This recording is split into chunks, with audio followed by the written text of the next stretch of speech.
नमस्कार दोस्तों। हिंदू मुस्लिम सिख ईसाई आपस में है भाई भाई। कितना सारा लोग कहते हैं लेकिन मानते हैं नहीं।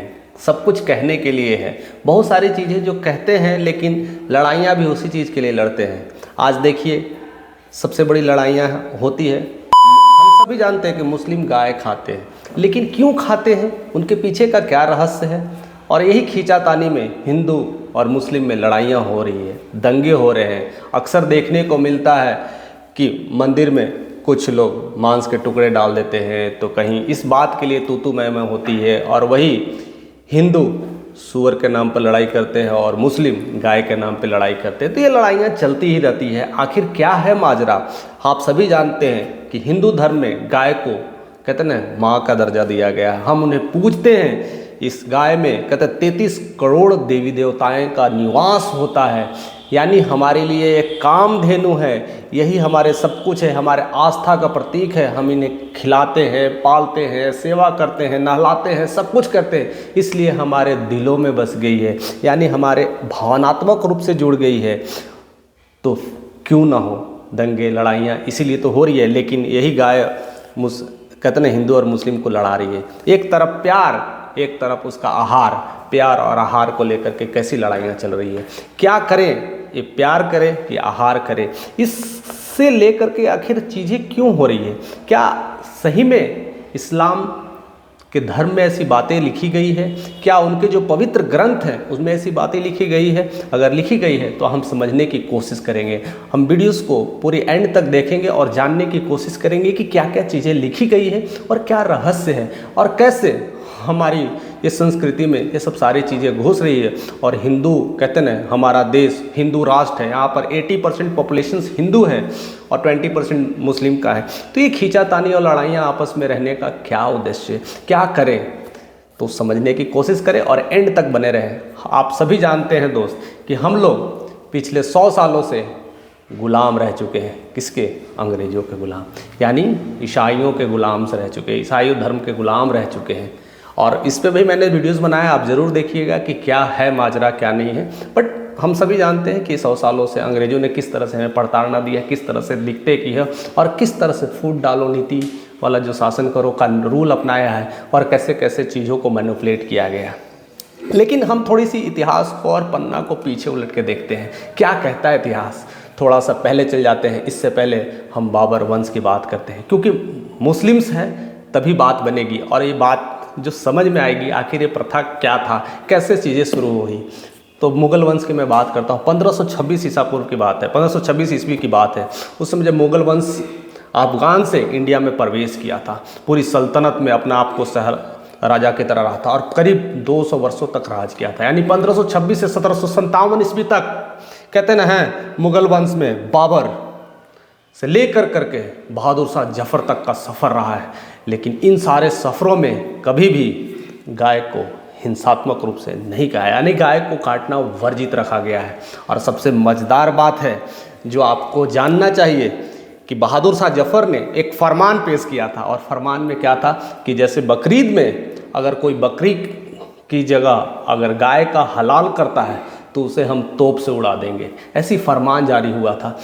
तो मुग़ल वंश यानी 200 वर्षों तक रहा, लेकिन कहीं भी इस सब चीज़ों के लिए लड़ाई नहीं हुई, ये दंगे नहीं हुए कि गाय को काटना और हिंदू मुस्लिम में ये बातें हुई, ऐसी कोई बातें नहीं थी। शिवाजी उस समय कितने बड़े राजा के रूप में हिंदू बहुत से राष्ट्र में फैले हुए थे, हर छोटे छोटे जगहों पर हिंदू राष्ट्र में फैले थे। लेकिन कभी भी ये दंगा और लड़ाई गाय के लेकर के नहीं हुआ है दोस्तों। फिर क्या माजरा है, ये फिर कहाँ फंस गए। हाँ, मंदिर और मस्जिद के लेकर के लड़ाइयाँ हुई है, बहुत सारे चीज़ें, बाबरी मस्जिद को लेकर के आप सभी जानते हैं लड़ाइयाँ हुई, ऐसे बहुत सारे राम मंदिर और कहीं कहीं चीज़ें, इस सब लड़ाइयाँ हुई है। लेकिन गाय को लेकर करके ये लड़ाइयाँ नहीं हुई है।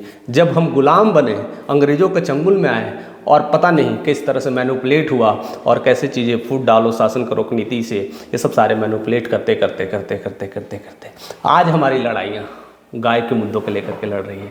और इसी में हमारे देश में जो पार्टियां हैं, खास करके स्पेशली बीजेपी जो पार्टी है, हिंदू राष्ट्र कहती है, इसके लिए जो मुहिम छेड़ी थी कि हम ये सब चीज़ें बंद कराएंगे और सब चीज़ें ख़त्म कराएंगे और यूपी में भी बहुत सारा प्रतिबंध लगाया गया।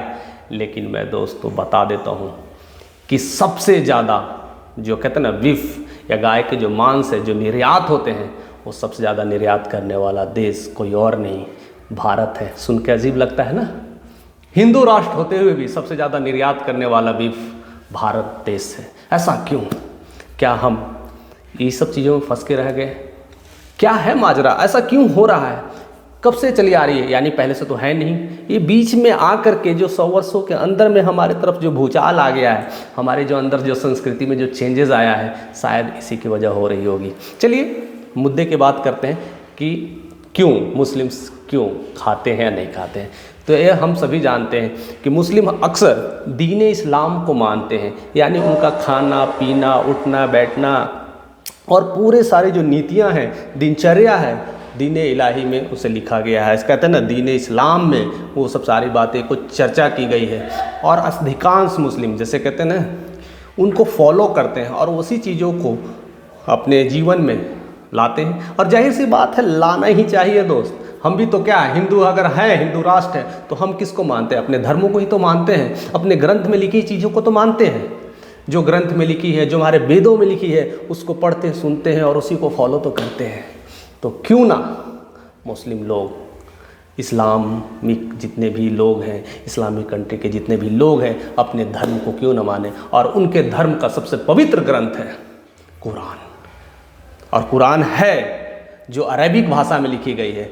ऐसे तो मैं जानकारी के लिए बता दूं कि बहुत सारे जो मुस्लिम्स हैं, जितने पढ़े लिखे लोग तो है नहीं, वो शायद इन बातों को समझ नहीं पाते और मुस्लिम में जो कुरान को अच्छी तरह से समझ नहीं पाते, तो शायद इसका भी मैनिपुलेशंस हो जाता है। उसके जो धर्म ग्रंथों के जो पंडित हैं वो मैनिपुलेट करते हैं, चीज़ों को बताने की कोशिश करते हैं और कुछ भी कारण रहा है। लेकिन हम बुद्धिजीवी हैं, हम इंसान हैं, हम जानवर नहीं है। हमें सही और गलत का समझने का इल्म है। हम क्या सही है क्या गलत है हम खुद इसका फैसला ले सकते हैं। लेकिन धर्म तो धर्म है, धर्म में जो बातें हैं वो तो मानना है।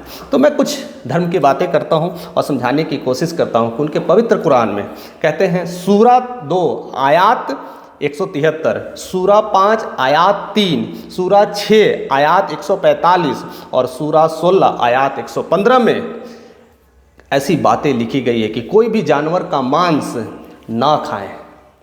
यानी ना खाने की बात की गई है, लेकिन साथ साथ ये भी लिखेगी जो हलाल ना हो। यानी इसका मतलब है हलाल अगर किया हुआ हो तो उसे खा सकते हैं, ऐसा नहीं है कि नहीं खा सकते। मीन्स उसमें मैनिपुलेट किया गया है कि ये जो हलाल ना हो वो चीज़ है आप ना खाएं, तो ठीक है।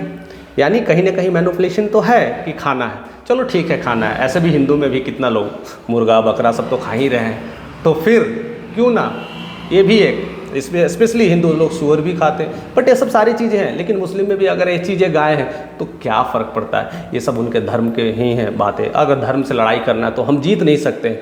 हमें अपनी इंसानियत की लड़ाई से जीतना है। हमें अपने आप को समझ डेवलप करना है कि क्या है। और धीरे धीरे ये जो आपको लग रहा होगा ना कि हम कुरान की बातें क्यों कर रहे हैं, आखिर कुरान बीच में क्यों आ गया और कुरान की चीज़ माने क्यों, तो हिंदू मुस्लिम में ये बातें क्यों चल रही है और हिंदू गाय से लेना देना क्या है, कुरान से क्या लेना देना क्या है। लेकिन जी हाँ दोस्तों, मैं इसकी बात बताता हूँ कि कुरान जैसे हम लोगों का ग्रंथ है। अगर आपको रामायण में या कहते हैं ना भगवत गीता में या अपने वेदों में ऐसे ग्रंथ में अगर कोई बातें लिखी गई है कि आपको अगर कहते हैं ना होली के दिन में बकरे का मांस खाने से आपके जीवन में एक नया चेंज आएगा और आपने जैसे कहते हैं ना बकरे का मांस चढ़ाना चाहिए, इससे भगवान प्रसन्न होते हैं, तो आप करेंगे, क्यों ना करेंगे? क्योंकि धर्म में लिखा है और आप वेदों धर्म के ग्रंथों को मानते हैं, तो वही सत्य है और उसके लिए आप कुछ भी करने के लिए तैयार रहते हैं, तो क्यों ना। अब देखिए मुस्लिम का वेद क्या है, ग्रंथ क्या है, धर्म क्या है? कुरान है। कुरान ही उनका धर्म ग्रंथ है और उसमें ऐसी बातें लिखी गई है तो मानना पड़ेगा। तो आइए समझने की कोशिश करते हैं। बड़ा एक इंटरेस्टिंग तथ्य है उन कुरान में जो चैप्टर 2 है, चैप्टर 2 में सूरा ऐसा लिखा गया अल बकर। अल बकर एक चैप्टर है। अल बकर में बहुत सारी चीज़ें को लिखा गया है, उसमें कई सारे आयात की बात की गई है। अब अल बकर सुनकर कहीं नाम से थोड़ा सा अजीब लगता हो। बकर बकर मीन्स समझ में आता है, बकरी का नाम कंसेप्ट में आता है, बकरा का कंसेप्ट दिमाग में आता है। जी हाँ दोस्तों, आप यही समझ रहे हैं ना, अल बकर मीन्स अल्लाह रिलेटेड टू या बकरा, ऐसा कुछ कॉम्बिनेशन है। हम जो लोग नहीं जानते बकर का मीन्स बकरा ही समझेंगे और सबसे जाहिर सी बात है कि अरबिक भाषा में लिखे गए, लेकिन हम अगर जानेंगे, चीज़ों को समझेंगे इसका मतलब क्या है, तो मैं बता दूं आपको सुन करके कितना चौंकने वाली बात लगेगी। बकर का मतलब गाय होता है, और गाय समझ लीजिए कि गाय, चौंकाने वाली बात तो है ना। बकरा यानी गाय, गाय की बातें की गई है। अगर गाय की बातें की गई है तो जाहिर सी बात है कुछ तो ज़रूर होगा। अब देखिए उसमें आयत में क्या क्या बातें लिखी गई है। उनमें 66, 67, 68, 69 और 71वें आयत में ये स्ट्रिक्टली मेंशन किया गया है कि मुसलमानों को 4 चीज़ हराम है। हराम माने चीज़ें नहीं यूज करना है, जैसे मुर्दा वाली चीज़ों से दूर रहना है। जो चीज़ें मर गई है उसे आप भक्षण नहीं कर सकते हैं।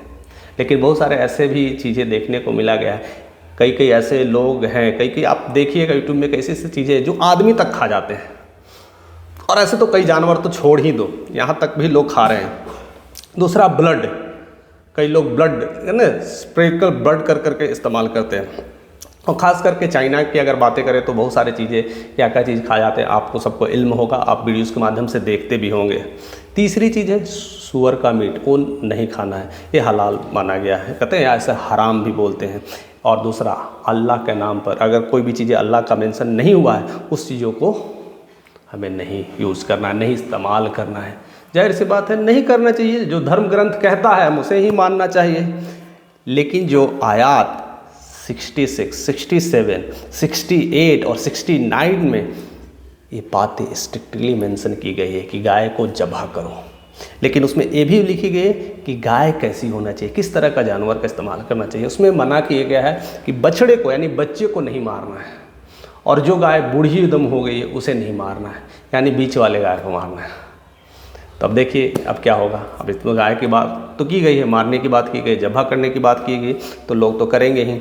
अल्लाह का तो हुक्म है, अल्लाह का पैगंबर का यह कहते ना वो फरियाद हुआ है, तो फरियाद को कौन नहीं मानता है। हम अपने धर्म ग्रंथ को लिखते हैं तो क्यों नहीं मानते हैं, तो फिर लड़ाइयाँ क्यों लड़ रहे हैं। हमें कोई तो है जो लड़ा रहा है ऐसी सारी चीज़ें, अगर नहीं लड़ा रहा है तो हम भी अगर कहते हैं हम हिंदू राष्ट्र हैं तो हमें बकरा नहीं खाना है।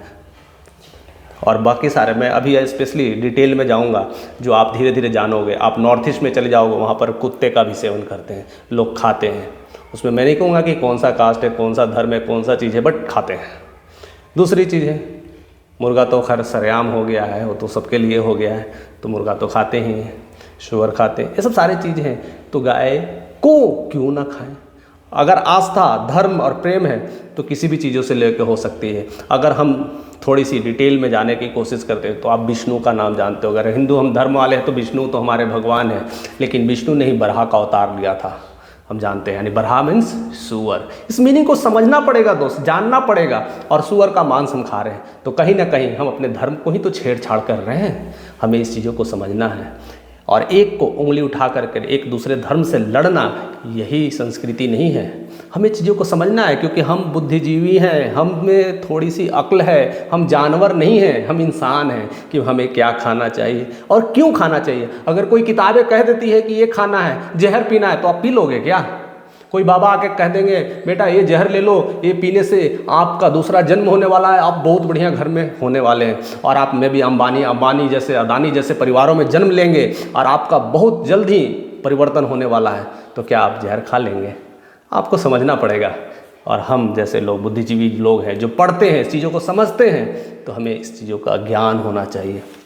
और हो क्यों ना, तो ऐसे ही ज्ञान से किसी चीज़ों को, बाबा हो या कितने जो उनके गुरु हैं, धर्म गुरु हैं, उनकी सारी बातों को फॉलो नहीं करना चाहिए। थोड़ी चीज़ें पढ़ भी लेना चाहिए, जानकारी लेना चाहिए।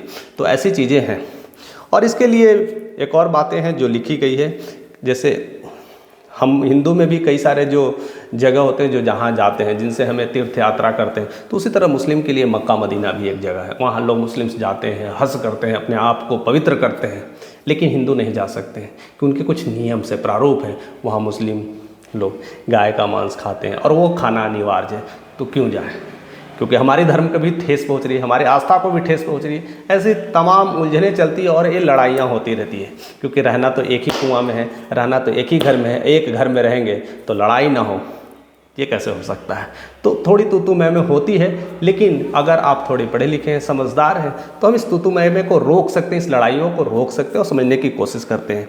ऐसे में स्पेशली करके स्टेट ऑफ बिहार और वर्सेस मोहम्मद हुनैद कुरैशी कर करके बीच में एक बातें चली गई थी 1998 के बीच कि गाय को नहीं काटना है, गाय के काटने से बहुत सारी चीज़ें हमें नहीं मिल पाता, जैसे हमें दूध दही जो चीज़ें खाने पीने का चीज़ें वो सब धीरे धीरे ख़त्म हो जाएगा, क्योंकि जो गाय जो हमें दूध देती है उसी को आप खा रहे हैं, मार रहे हैं, तो हमें वो चीज़ें कैसे मिलेगी। तो इसलिए वैसे गायों को खाएं जो यूजलेस है। यूजलेस का मतलब है वो दूध नहीं दे रही है, उसकी दूध सूख गई है या वो अब बूढ़ी हो चुकी है, अब हमारे किसी काम का नहीं, तो वैसे गायों को मारा जाए, काटा जाए और वो सब सारी चीज़ें के लिए किया जाए। और इस पर भी 2005 में ऐसा सारे मुद्दे को लाया गया और स्पेशली बीजेपी भी लोगों ने मुद्दे को लाया कि ये सब चीज़ें बंद होना चाहिए और वैसी गायें को सोल्ड करना चाहिए और बेचना चाहिए। बट सुप्रीम कोर्ट ने इस बातों को भी खारिज कर दिया है और ये धर्म से आस्था रखती है, लड़ाइयाँ कभी एंड नहीं होने वाली है। मैं आप लोगों से भी इसके बारे में राय जानना चाहूँगा कि ये क्या कहती है, क्या सही में ये सब चीज़ें खाना चाहिए और नहीं खाना चाहिए। आप कमेंट करके ज़रूर हमें बताइएगा और इस बात को ज़्यादा से ज़्यादा लोगों तक भी शेयर करते रहिएगा, क्योंकि हर लोगों का मत अलग है, हर लोगों का स्वभाव अलग है, हर किसी का सोच अलग है, लेकिन हम ह्यूमैनिटी हैं, हम एक ह्यूमन बीइंग है, हमारे अंदर वो सोच है, हमारे अंदर वो संकल्प है कि क्या सही है क्या गलत है। हम किसी चीज़ का फॉलो करना है लेकिन सोच समझ के करना है, अंधभक्त हमें नहीं बनना है। तो ऐसे सुप्रीम कोर्ट ने इस चीज़ों को खारिज कर दिया था। 2017 में बहुत सारे प्रतिबंध भी लगे थे, बट सारे चीज़ सस्पेंड होते जा रहे हैं। और सबसे बड़ी बात है, मैं अक्सर देखा करता हूँ, यह चीज़ें मालूम है जो मुझे, केरल में धड़याल में कहते हैं खुलेआम मीटें बिक रही हैं। अगर आप चले जाओ पश्चिम बंगाल में, वहाँ भी धड़ल्ले बिक रही है। अरुणाचल प्रदेश में चले जाओ, मिजोरम में और सिक्किम में, नागालैंड में, त्रिपुरा में, ऐसे ऐसे जो स्टेट्स हैं धड़ल्ले से ये सब सारे काम कर रहे हैं और मीटे रोड पे ऐसे ही बिक रही है, ऐसे लोग मार रहे हैं कर रहे हैं। बट चीज़ें को जानना है और इवन खाने पीने की चीज़ें ऐसी हो गई, तमाम लोग खा रहे हैं पी रहे हैं और चीज़ों को बर्बाद कर रहे हैं, नाश कर रहे हैं। बट मुद्दा ये है कि आपको इसे खाने से सुकून मिल रहा है, आपको देखना है आपके बॉडीज़ में क्या चेंजेज हो रही है। हम सभी जानते हैं कि मीट आपको कहीं ना कहीं नुकसान पहुंचाता है, मीट को डाइजेशन की प्रोसेस में टाइम लगता है। थोड़ी अपनी बॉडी को समझना चाहिए, अपने आप को ऊर्जावान बनाना चाहिए, कभी इससे परहेज करके भी अपने जीवन में चेंज करके देखना चाहिए कि क्या मिलता है। अगर हम कुछ दिन अपने आप को टेस्ट कर लें, हम लोग सभी जानते हैं कि 50 60 70 वर्ष हमें जीना है। एक वर्ष ट्राई करने में क्या जाता है, एक वर्ष वेजिटेरियन रहने में क्या जाता है। टेस्ट तो खुद के लिए ही तो करना है। अगर हम बुद्धिजीवी हैं तो टेस्ट करके देखें कि अगर फ़ायदा है, अगर हम बीमार नहीं पड़ते हैं, स्वस्थ रहते हैं, तो वेल एंड गुड, इससे अच्छा क्या हो सकता है। तो मैं इस पे ज़्यादा टिप्पणी नहीं करूँगा कि गाय का मांस क्यों खाते हैं नहीं खाते हैं। इस चीज़ों को मुझे लगता है इस वीडियो के माध्यम से आप अच्छी तरह से समझ गए होंगे कि क्या करना चाहिए क्या नहीं करना चाहिए। बट आपके कमेंट का मुझे इंतज़ार रहेगा। आपकी जो बातें करते हैं, कमेंट्स जिस तरह से करते हैं, मैं पढ़ता हूं तो मैं बहुत सारे सीखता हूं, लर्निंग्स मिलता है। और मैं ही नहीं सीखता हूं, जितने सारे हमारे यूट्यूब में जितने सारे लोग हमसे जुड़ रहे हैं, जितने सारे हमारे दोस्त जुड़ रहे हैं, नए नए सब्सक्राइबर्स जुड़ रहे हैं, वो सब भी पढ़ करके अपने नॉलेज को अपग्रेड करते हैं और सही गलत के फैसलों को बताते हैं। और भी ऐसी वीडियोस जो भी चाहिए, इस तरह के वीडियोस को जानना है तो आप कमेंट करके हमें बताइएगा। हम उस तरह के वीडियोस को पूरी छानबीन करके आप तक पहुंचाने की कोशिश करेंगे। और ऐसे ही हमारे साथ बने रहिए, प्यार देते रहिए और जीवन में खुश रहिए। ऐसे हमारे साथ बने रहने के लिए आपका तहे दिल से शुक्रिया। So thank you for watching this video.